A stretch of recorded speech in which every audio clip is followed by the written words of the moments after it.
જય સરદાર. નવા વર્ષના સૌને રામ રામ.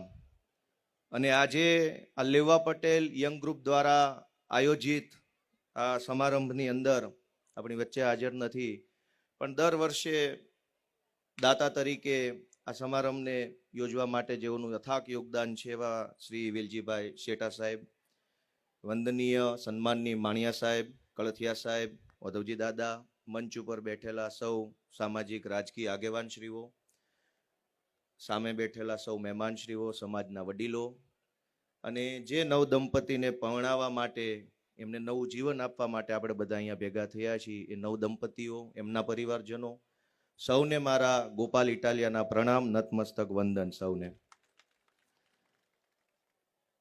આજે અહીંયા મંચ ઉપર મને શાલ ઓઢાડીને સન્માન કરવામાં આવ્યું. આમ હું રાજકારણમાં કે સમાજમાં કે આપણી નાતમાં સૌથી નાનામાં નાનો માણસ, ઉંમરમાં કયો, અનુભવમાં કયો, સમજણમાં હું છું. એટલે પહેલા જ્યારે હું સામે બેસતો તો મંચ ઉપર મહેમાનોના સ્વાગત થતા ને એમાં શાલ ઓઢાડતા, એટલે કાયમ એમ લાગે કે આ શાલ જ કેમ, ધાબળો નહીં, ગોદડું નહીં, કંઈક બીજું લાકડું ન આપે, તકતી નહીં, શાલ જ કેમ. એટલે હવે મને જ્યારે ઓઢાડે છે ત્યારે મને ખબર પડી કે આ શાલ નથી, આ ઢોહરું છે. કે સમાજને એમ લાગે કે આ જુવાનનો ખંભો મજબૂત છે, ત્યાં ઢોહરું નાખવાનું હોય. એટલે મને એવો આશ્વાસન મળ્યું છે કે આજ ઢોહરું નાખ્યું છે તો કાલે આજ સમાજ અમારું ગાડું જ્યાં પોગાડવાનું છે ને ત્યાં પોગાડશે. ઢોહરું જ ન નાખે તો વાટે કેમ રહેવું? તો આ શાલના સ્વરૂપમાં ઢોહરું સમાજે અમારા ઉપર મૂક્યું, એ બદલ હું સમાજનો, આપણા આગેવાનોનો આભારી છું કે આ સમાજે મને લાયક સમજો કે આ જુવાનને અપાય ઢોહરું. એટલે આ આપણા સમાજે છેલ્લા વર્ષોમાં ખૂબ બધી પ્રગતિ કરીને આપણે આગળ આવ્યા છીએ. અને એમાં આપણી માયું, આપણી બહેનોએ બહુ અથાગ પરિશ્રમ કર્યો છે. મોટા ભાગે જાહેર સ્ટેજ ઉપરથી આપણે પુરુષોની નોંધ લઈએ, પણ આપણી કેટલી બધી માયું ઢોર ને ચૂલા વાહે આખી 2 પેઢી વહી ગઈ ત્યારે આપણે પટેલો ઠેઠ અમેરિકા સુધી પહોંચીએ ગયા. હજારો બહેનોએ તો ચૂલો સંભાળ્યો વર્ષો સુધી, લાજ કાઢીને ચૂલા ઉપર ફૂંક મારી મારીને કેટલી બહેનોને તો કેટલા જ સમય આપણે એવો કેટલો ગયો.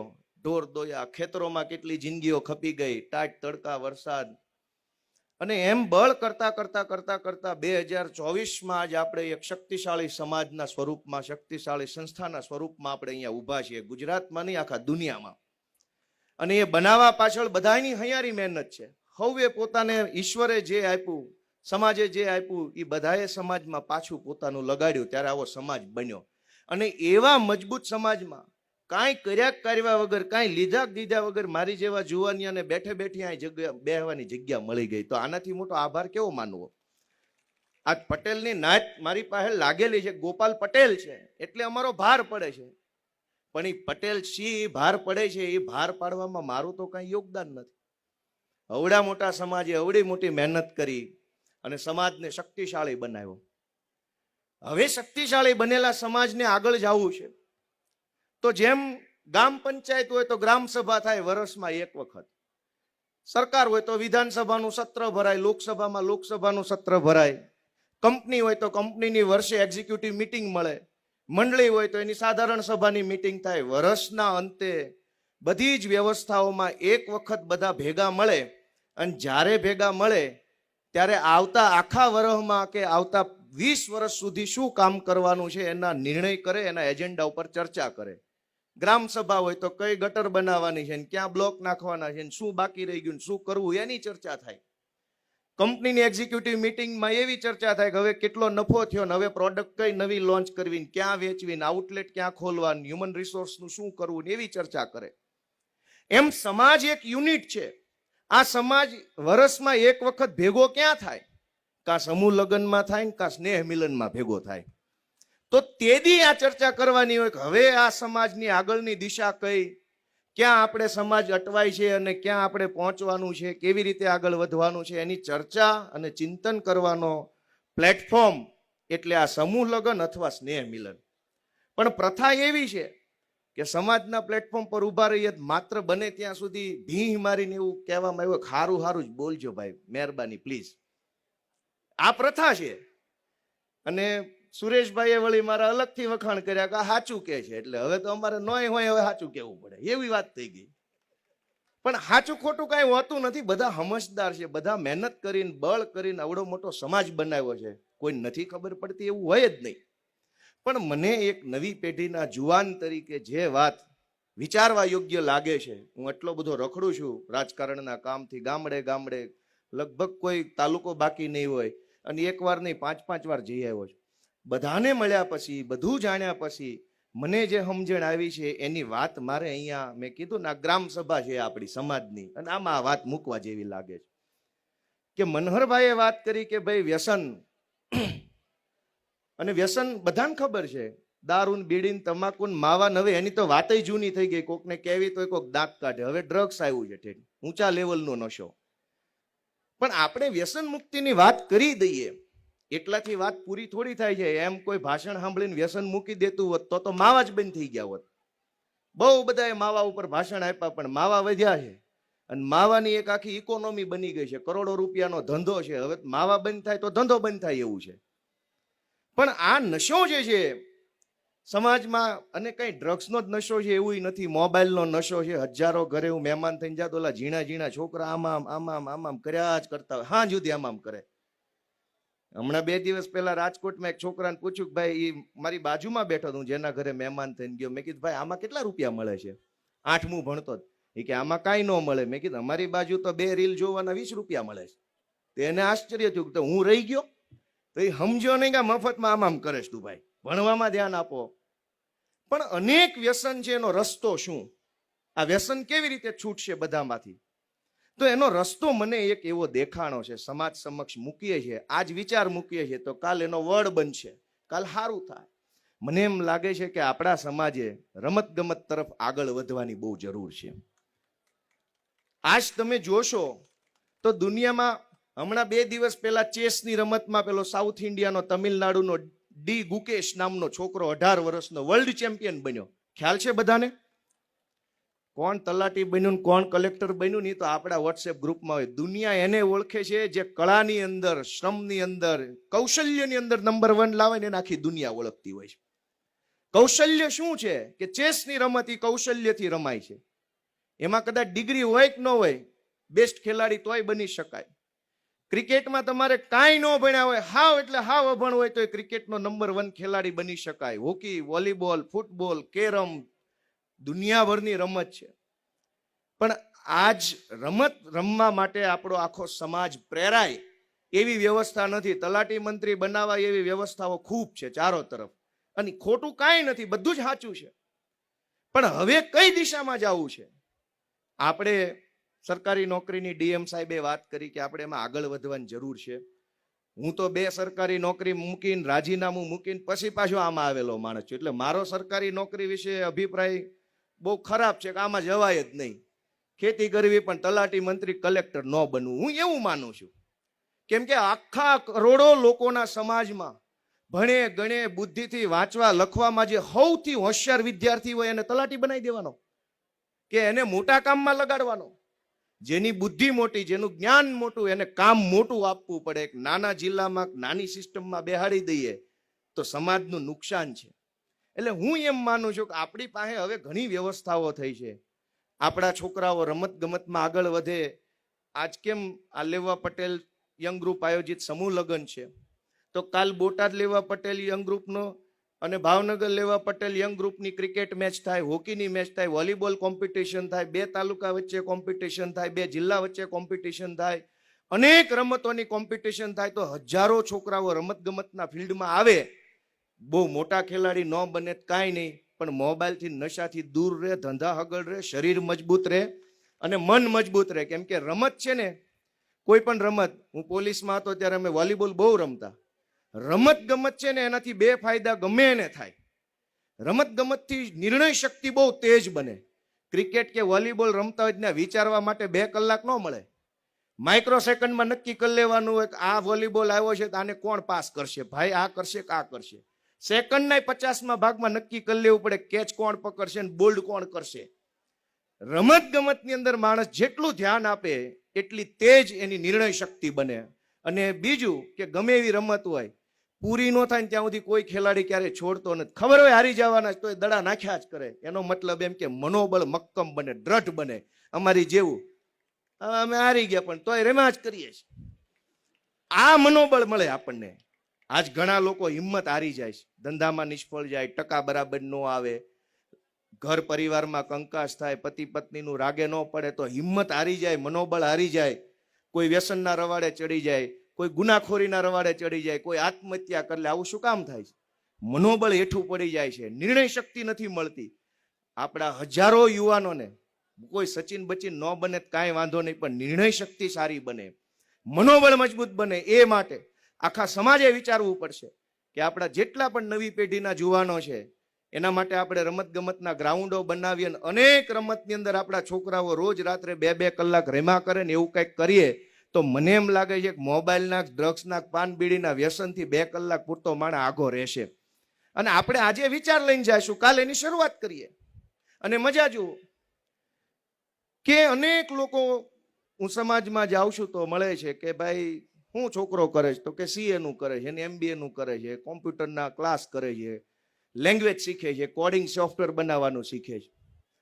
પણ આપણને કેમ એવું લાગે છે કે બધા છોકરા કોમ્પ્યુટર એન્જિનિયર જ બનવા જોઈએ, બધા છોકરા એન્જિનિયર જ બનવા જોઈએ, આર્કિટેક્ટ જ બનવા જોઈએ? કેમ કવિ કેમ ન બનવો જોઈએ કોઈ? આ આપણા એન્કર છે એ જેટલી વખત ઉદાહરણ આપ્યા, વાત કરી, એને કવિઓની, સાહિત્યકારો, લેખકોના ઉદાહરણ આપ્યા છે, કલેક્ટરોનું ઉદાહરણ નથી આપ્યા. મને રજૂ કરતા પહેલા મિલિંદ ગઢવીનો શેર કીધો છે. એમ નથી કીધું જામનગરના 1982ના કલેક્ટરે કહ્યું છે કે, અને એ વાત કહીને પછી મને રજૂ નથી કર્યો, પણ ગઢવી, મિલિંદ ગઢવીને શેર કહીને કીધો. એનો મતલબ એમ કે એક કવિની કવિતાના શબ્દો પણ સમાજની સેવા કરી શકે ને સમાજને રસ્તો બતાવી શકે છે. કાંઈ એન્જિનિયરો જ બધું કરશે એવું નથી. આ બોટાદના કવિ બોટાદકર, જનનીની જોડ સખી નહીં જડે, આમ સાંભળીએ તો ગદગદ થઈ જાય માણસ અંદરથી. આમાં માણસને ભાવના જાગી ઉઠે. તો કેમ કવિનું મહત્વ નથી સમાજમાં? કવિ બોટાદકર આ દુનિયામાંથી વહી ગયા, એને વર્ષો થઈ ગયા, છતાંય દરેક પ્રસંગમાં, દરેક ઘટનામાં કવિને યાદ કરવામાં આવે. યા તો લેખકને યાદ કરવામાં આવે. અને દુનિયામાં જેને જેને યાદ કરવામાં આવે છે, એ ભારતના હોય કે વિદેશના હોય, સારી ઘટના હોય કે ખરાબ હોય, રાજનીતિનું પ્લેટફોર્મ હોય કે ધર્મનું, દાખલા જેના દેવાય છે એ ક્યાં કવિ હોય, ક્યાં લેખક હોય, ક્યાં સંગીતકાર હોય, ક્યાં નૃત્યકાર હોય, ક્યાં રમત ગમત વાળો હોય. કલેક્ટરોના, મામલતદારોના, ટીડીઓના દાખલા ન હોય કોઈ દિવસ. એ એનું સમાજમાં માધ્યમ છે, એ ખોટું નથી. પણ સમાજની સેવા એક કવિ એના કવિતાના શબ્દોથી કરે. ઝવેરચંદ મેઘાણી, એણે એવી ક્રાંતિકારી કવિતાઓ અંગ્રેજોના જમાનામાં લખી કે આખા દેશમાં ક્રાંતિ લાગી ગઈ. લોકોના દિલમાં એ શબ્દો વાગ્યા. કવિની કવિતાના શબ્દો લોકોના દિલમાં વાગ્યા અને લોકો આઝાદીની લડાઈ માટે ઉમટી પડ્યા. અને અંગ્રેજોએ ઝવેરચંદ મેઘાણી ઉપર રાજદ્રોહનો ગુનો દાખલ કર્યો અને ધંધુકાની બાર જે ઓલા નાળા હેઠે સર્કિટ હાઉસ આવેલું છે ત્યાં અંગ્રેજોની અદાલત હતી, એમાં ખટલો ચલાવ્યો અને સજા આપી. એક કવિની કવિતાથી આખા દેશમાં મોટી ક્રાંતિ ફેલાઈ શકે છે. લેખકની એક નાની એવી વાર્તાથી સમાજને 100 વર્ષનું ભાથું મળે, રસ્તો મળે હાલવાનો. મારું એવું આપણું વિનંતી છે બધા આપણા યુવા દોસ્તોને, માતાઓ, બહેનો, કે પરાણે પરાણે ધક્કા મારીને, ભીહ મારીને બધાને એન્જિનિયરો, કોમ્પ્યુટર કોડિંગ ને CA ને MBA ને CPC ને આખી ABCD તરફ ન મોકલવા જોઈએ. એ કારણ વગરના અહીંયા લાઈનમાં ઊભા હોય. આપણે તો કોકના ઘરે મહેમાન થઈને ગયા હોય એટલે જાજુ બોલાય નહીં, પણ જે એમ કે હું કોમ્પ્યુટરનું શીખું છું, 4 પ્રશ્ન પૂછીએ તો માણસ ગૂંચવાઈ જાય છે. મેં ઘણાને કહેવા જેવી જગ્યાએ કીધું કે ભાઈ આમાં તમારો સમય, બાપાના રૂપિયા બગડે છે. 4 વર્ષ ભણીને પછી બહાર આવશો ને તાર હાથમાં ડિગ્રીના કાગળિયા સિવાય કાંઈ નહીં હોય. કેમ કે દુનિયા કઈ દિશામાં જાય છે? દુનિયા કૌશલ્યની દિશામાં આગળ વધી. કૌશલ્ય એટલે અંગ્રેજીમાં સ્કિલ. આજ AI આવ્યું છે, આર્ટિફિશિયલ ઇન્ટેલિજન્સ. આર્ટિફિશિયલ ઇન્ટેલિજન્સ માણસની જરૂર ઓછી કરવાનું કામ કરે છે. જ્યાં અત્યારે માણસ છે ત્યાં મશીન આવશે, જ્યાં માણસ ત્યાં મશીન, જ્યાં માણસ ત્યાં મશીન આવશે. અનેક વસ્તુઓ AI થી થવા લાગી છે. અને AI આવશે તો ગમે એવું ભણેલો માણસ હશે, એનું કામ શું છે? જ્યારે મશીન મારું કામ કરી દેતું હોય તો માણસને શું કામ હું ભાડે રાખું? તો હવે માણસે શું કરવાનું? કૌશલ્ય વિકસાવવું પડશે, હાથનું હુનર. આપણી દેશી ભાષામાં જેના હાથમાં હુનર હશે એ માણસ ટકશે આ વ્યવસ્થામાં. હુનર વગરનો માણસ ગમે એવી ડિગ્રી વાળો હશે, ફેંકાઈ જવાનો છે. દુનિયા એ દિશામાં આગળ જઈ રહી છે. ત્યારે હુનરવાળા વ્યવસાયો કે જેમાં હાથની અને બુદ્ધિની જરૂર છે, જેમાં હુનર નહીં હોય ત્યાં મશીન. આપણે બધા હીરાના વ્યવસાયમાં જોડાયેલા છીએ. વર્ષો પેલા લોઢા ઘહી ઘહી ઘહી ઘહીને એક પેઢી છોલાઈ ગઈ આખી. અને આજ કેવા મશીન આવી ગયા હીરામાં આખો. અને હીરામાં મશીન ક્યાં, હીરો જ આખો નવો આવી ગયો, ડુપ્લિકેટ. આમ અસલ ને આમ ડુપ્લિકેટ. તો આર્ટિફિશિયલ ઇન્ટેલિજન્સ, સાયન્સ, ટેકનોલોજી એટલું આગળ વધે છે કે માણસની જરૂર જ નહીં પડે. રત્ન કલાકારો આજે પરેશાન છે. શું કામ? કે પહેલા ઘાટિયાની જરૂર પડતી. આજે એક મશીન હાન થાય તો 1000-2000 ઘાટ કરી નાખે છે. આમ ઓલું એને કેવું મશીન કહેવાય? કોપર, હોરપી.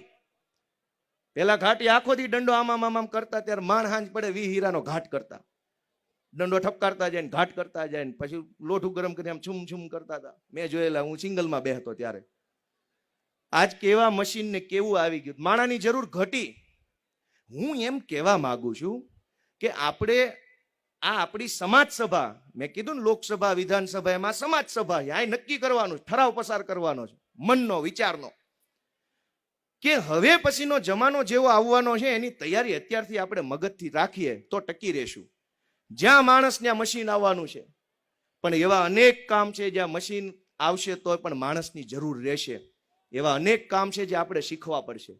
તબલા કોઈ દી મશીન ન વગાડે, અને માણસ વગાડે તો એ મધુરા લાગે. વાંસળી મશીન ન વગાડે, એ તો માણસ વગાડે તો મધુરી લાગે. પણ એ કૌશલ્ય છે, કળા છે, સ્કિલ છે, આવડત છે. આપણે આપણા બાળકોને કળાની દિશામાં, કૌશલ્યની દિશામાં આગળ વધારવા પડશે. જ્યાં હાથના હુનરની, દિમાગની જરૂર પડે એવી દિશામાં આગળ લઈ જશું તો છોકરાય ટકી રહે, સમાજે ટકી રહે ને વાંધો નહીં આવે. અને એવી રીતે આગળ વધવા માટે કે આપણે બધાને એન્જિનિયર, ડોક્ટર, આ તે એની પ્રેરણા આપીએ. સમાજના મંચ પરથી એવું ભાષણ કરીએ કે ભાઈઓ, આપણે આ સંસ્થા ખોલી છે, એમાં તલાટીના ક્લાસ મફતમાં નિઃશુલ્ક કરાવવામાં આવે છે. એમાં પીએસઆઈ, યુપીએસસી, જીપીએસસી નું માર્ગદર્શન આપવામાં આવે છે. આવું બધું ઘણું થાય. કંઈક રાજકારણમાં આવવાનું કંઈક વ્યવસ્થા ગોઠવાય તો અમારા જેવાય થાળે પડે. ભાઈ બધા તલાટી બની જાય, સમાજની આગેવાની કોણ કરશે? આ ચિંતાનો વિષય છે કે નહીં? હું હાથ જોડીને કહું છું, એ છે કે નહીં? બધાએ એ જવાબદારી લેવી પડશે. સમાજને જે જુવાનીઓ યોગ્ય લાગે, જે પાર્ટી યોગ્ય લાગે, જે ચૂંટણી સમાજને ગમે, એ ચૂંટણીમાં, એ પાર્ટીમાં, એ જુવાનિયાને સમાજે આગળ વધારવો પડશે. તો સમાજને સારું નેતૃત્વ કાયમ મળ્યા કરશે. નકર ઝાડ બહુ મોટું થઈ જાય એક તો પછી હેઠે સાયો પડી જાય, ખડ થાય. ખાલી એક ઝાડ મોટું થાય ખડ થવા માંડે. એ ખડ ન થાય એટલા માટે નાના નાના ઝાડવા કાયમ વાવતા રહ્યો ને એક ઝાડવું ગઢું થાય, બીજું મોટું થાય, બીજું ગઢું થાય, ત્રીજું મોટું થાય. એ જવાબદારી તે આપણા બધાની હૈયારી છે. એમાં અમારો વારો ન આવે તો કઈ વાંધો નથી, પણ ઝાડ નવા નવા વાવતા રહ્યો, નવા ઝાડ મોટા થાય, જૂના પડે, નવા મોટા થાય, જૂના પડે, ને એ સમાજનું ગાડું એમના હાલ્યા કરે. એટલે બધા જ એન્જિનિયર બની જાય એવું નથી. જે જુવાનિયા બળુકા હોય, આગેવાની કરી શકે એવા હોય, અવાજ ઉઠાવી શકે એવા હોય, એને તે બધા ઈ કઈ જે યોગ્ય લાગે એને બધા સપોર્ટ કરે એવી વાત હું રિક્વેસ્ટ સાથે કરું છું. અને છેલ્લી વાત કે સમાજમાં અનેક પ્રકારની ગમતી અણગમતી ઘટના બનતી હોય છે. જેમ કે કંઈક કોકને બેન દીકરીનો પ્રસંગ બન્યો, પતિ પત્નીની ઘટના બની, છૂટાછેડાની ઘટના બની, કોઈક જુવાન દીકરી આરે કોઈએ છેડતી કરી, કોઈ દીકરીથી પોતાનાથી નાદાનીમાં ભૂલ થઈ ગઈ, કોઈ છોકરાએ વ્યાજવા પૈસા લઈ લીધા અને હવે ગુંડા હેરાન કરે છે, કોઈની જમીન કોઈએ પચાવી પાડી, કોઈને કાગળમાં લોચો પડ્યો, કોઈને સાયબર છેતરપિંડી થઈ ગઈ, ખાતામાં પૈસા કપાઈ ગયા, કોઈને કોઈ હેરાન કર્યા કરે છે. અનેક એવી ઘટનાઓ બને છે. પણ એ બધી ઘટનામાં મારો કાયમનો અનુભવ એવો રહ્યો કે લોકો એને છુપાવવાની કોશિશ કરે છે, કોઈને ખબર ન પડે, કોઈને ખબર ન પડે.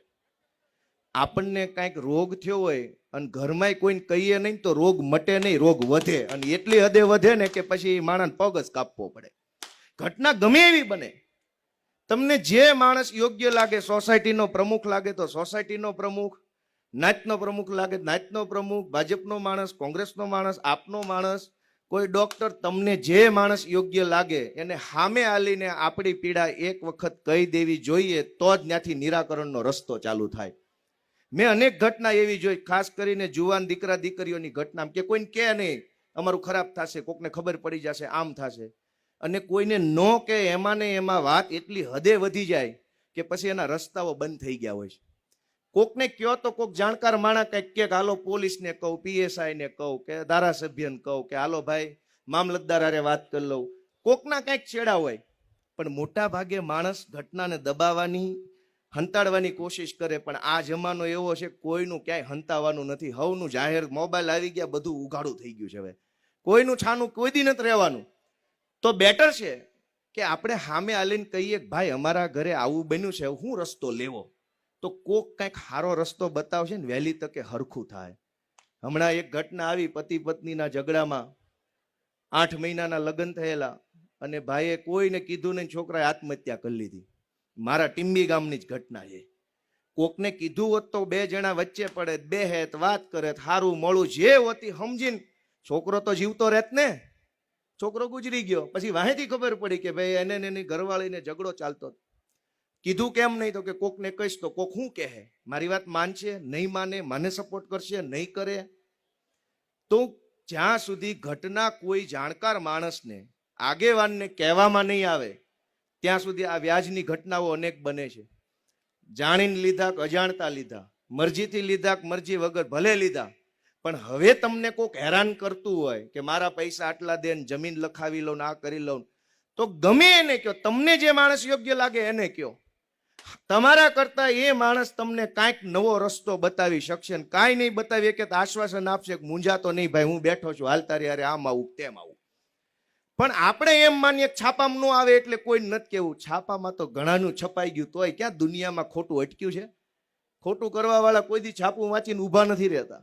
છાપાની ચિંતામાં ઘણીવાર પરિવારમાં તકલીફ વધી જાય છે. એટલે હું મારા અનુભવથી આ વિનંતી કરું છું કે જે કાંઈ બને, આપણી ભૂલ હોય તો પણ કહી દેવું. આપણા છોકરા કે છોકરીની ભૂલ હોય તોય કહી દેવું કે વાંધો નહીં ભાઈ, થઈ ગયું, આનો મારક કરો.